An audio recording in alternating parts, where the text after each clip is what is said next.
المهدي المهدي قادم قادم ناصر ناصر للثوار. المهدي المهدي زاهر زاهر شاهر شاهر سيف الثار. المهدي المهدي فجر فجر للأحرار. المهدي المهدي أمل أمل يطلق في الدنيا هيهات. أعوذ بالله من الشيطان اللعين الرجيم. بسم الله الرحمن الرحيم، وصلى الله على محمد وعلى أهل بيته الطيبين الطاهرين وصحبه الأخيار المنتجبين. الأخوات والأخوة الأعزاء، أحييكم وأرحب بكم في حلقة جديدة من سلسلة الظهور المبارك. لا بد لي من أن أقدم مقدمة فيها تحذير وتبشير، وأقول فيها: يا أهل العراق، ويا أهل سوريا، ويا أهل لبنان، ويا أهل إيران، يا أهل مصر، يا أهل الجزائر، يا أهل ليبيا، يا أهل المغرب، ويا أهل اليمن، أتحدث إليكم عن بصيرة ودراسة ووعي. أقول لكم: أنتم على أبواب حرب شاملة ومجاعة قاتلة، فحصنوا أنفسكم بالتقوى للنجاة، وازرعوا أراضيكم بالنبات، فوالله الذي لا إله إلا هو قد جاءتكم مزمومة مرحولة. حرب ضروس، ويوم عبوس، وجوع أغبر في يوم أحمر. فاستعدوا للظهور، واسمعوا هذا الحقير، فإني لست عابثا ولا مازحا، ولا أطلب بذلك إلا التحذير والتبشير.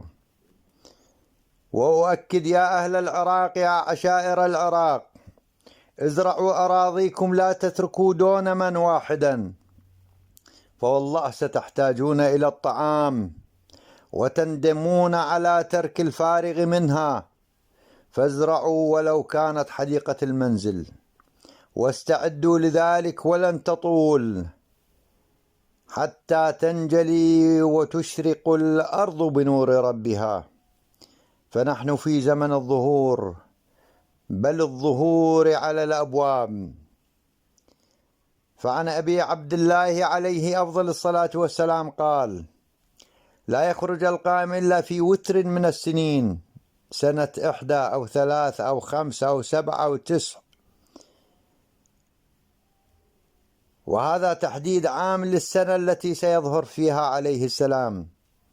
أما يوم خروج الإمام ويوم بزوغ نور الفجر المقدس فهو أكثر تحديدا في الروايات، حتى أن الرواية عن أبي بصير عن الإمام الصادق حدد فيها يوم الظهور وهو يوم السبت في يوم عاشوراء، وهو اليوم الذي قتل فيه الحسين ابن علي عليه السلام. قال: لكأني به في يوم السبت 10 من المحرم قائما بين الركن والمقام، جبرائيل بين يديه ينادي بالبيع له، فتصير شيعته من أطراف الأرض تطوى لهم طيا حتى يبايعوه، فيملأ الله به الأرض عدلا كما ملئت جورا وظلما. أيها الأحبة، إن قدام القائم علامات، ومن علامات سنة الظهور أن تكون السنة التي يظهر فيها الإمام كثيرة المطر. هذا ما جاء في الروايات. فالمطر ربما يكون نقمة أخواني، وربما يكون نعمة. قال قدام القائم عليه السلام: لسنة غيداء يفسد فيها الثمار والتمر في النخل، فلا تشك في ذلك. وعن سعيد بن جبير عليه الرحمة قال إن السنة التي يقوم فيها القائم المهدي تمطر الأرض 24 مطرة ترى آثارها وبركتها إن شاء الله. ومن هنا أيها الأحبة نستطيع أن ندرك دلالة حديث أبي عبد الله عليه السلام حين قال سنة الفتح ينبثق الفرات حتى يدخل في أزقة الكوفة. ربما يكون هذا الفتق هو من كثرة المطر، ولربما يكون متزامنا مع الصواريخ والأحداث العسكرية في هذه المنطقة.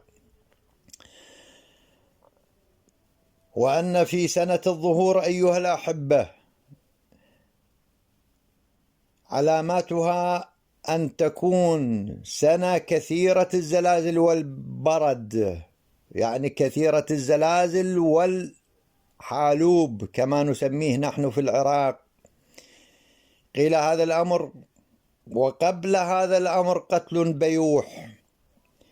وقدام القائم أيها الأحبة موتان، موت أحمر وموت أبيض، حتى يذهب من كل 7 5. وعن أمير المؤمنين عليه أفضل الصلاة والسلام قال بين يدي المهدي موت أحمر وموت أبيض، وجراد في حينه وجراد في غير حينه كألوان الدم، أما الموت الأحمر فالسيف، وأما الموت الأبيض فالطاعون. وعن عبد الله بن بشار عن أمير المؤمنين عليه السلام قال إذا أراد الله أن يظهر قائم آل محمد بدأ الحرب من صفر إلى صفر، وذلك أوان خروج قائمنا. وعن جابر الجعفي قال سألت أبا جعفر محمد بن علي عليه السلام عن قوله تعالى ولنبلونكم بشيء من الخوف والجوع، فقال يا جابر ذلك خاص وعام، فأما الخاص من الجوع بالكوفة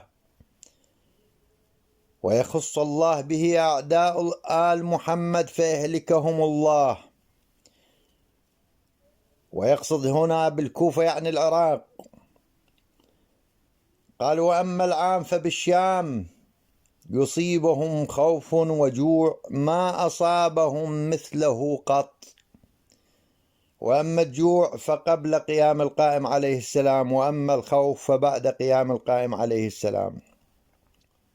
وعن أبي جعفر محمد بن علي عليه السلام قال لا يظهر المهدي إلا على خوف شديد من الناس وزلزال تصيب الناس أو وزلازل تصيب الناس وطاعون وسيف قاطع بين العرب واختلاف شديد بين الناس وتشتت في دينهم وتغير في حالهم، يتمنى المتمني الموت مساء وصباحا، إلى أن قال فخروجه يكون عن اليأس والقنوط، فيا طوبى لمن أدركه وكان من أنصاره، والويل لمن كان من أعدائه أو خالفه وخالف أمره.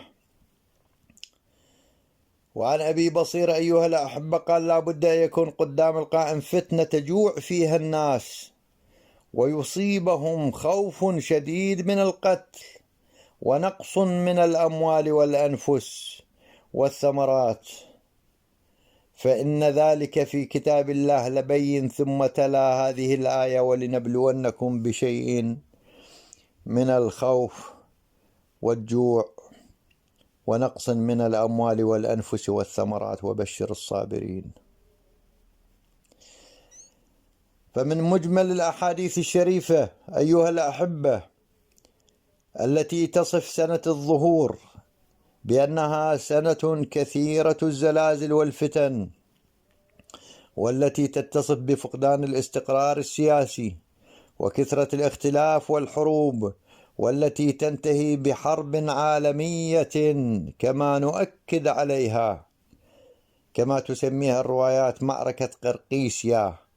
وعن الإمام الباقر عليه السلام قال إذا كانت السنة التي يظهر فيها قائم آل محمد عليه السلام وقع قحط شديد، فإذا كان 20 من جماد الأولى وقع مطر شديد لم ير الخلائق مثله منذ هبط آدم إلى الأرض، متصلا إلى 10 أيام من رجب.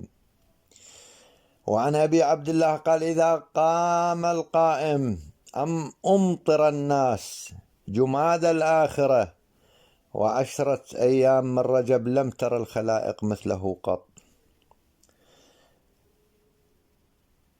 وهذه الروايات أيها الأحبة ومثيلاتها تشير إلى أننا على أبواب سنة جوع، وأؤكد أني لست عابثا ولا مازحا، ولكنها هبات إلهية، ومنها رؤية صادقة يوم أمس بعد صلاة الفجر وقبل بزوغ الشمس وظهور الفجر، كأن السماء لوحة فيها ما كان وما يكون، وأن روسيا طلب منها أمر إيقاف الحرب فلم توقف الحرب، وكأن السماء أشبه بصفحة الفيس، فبدأ أول تعليق كتب من بعد رفض روسيا لإيقاف الحرب 3 كلمات تؤكد على الحرب: هرمجدون هرمجدون هرمجدون، أو ما يقابل هذه الكلمة، فهي تشير إلى حرب مؤكدة واقعة في أيامنا القليلة المقبلة لا محالة. ولذلك أنذرت أهل العراق والدول العربية بضرورة زراعة أراضيهم الزراعية، وأؤكد على ذلك، أؤكد على أهمية زراعة الأراضي الزراعية. أيها العراقيون، أيها العرب، هذه فرصة لن تعود. ازرعوا أراضيكم، باشروا بزراعة الأراضي الزراعية، هذا موسم، باشروا بزراعة أراضيكم الزراعية، فوالله ستحتاجون إلى الزراعة. وإني أرى هذه الحرب واقعة لا محالة، من بعدها أطمح أن نرى ظهور الإمام عجل الله تعالى فرجه الشريف وجعلنا من أنصاره.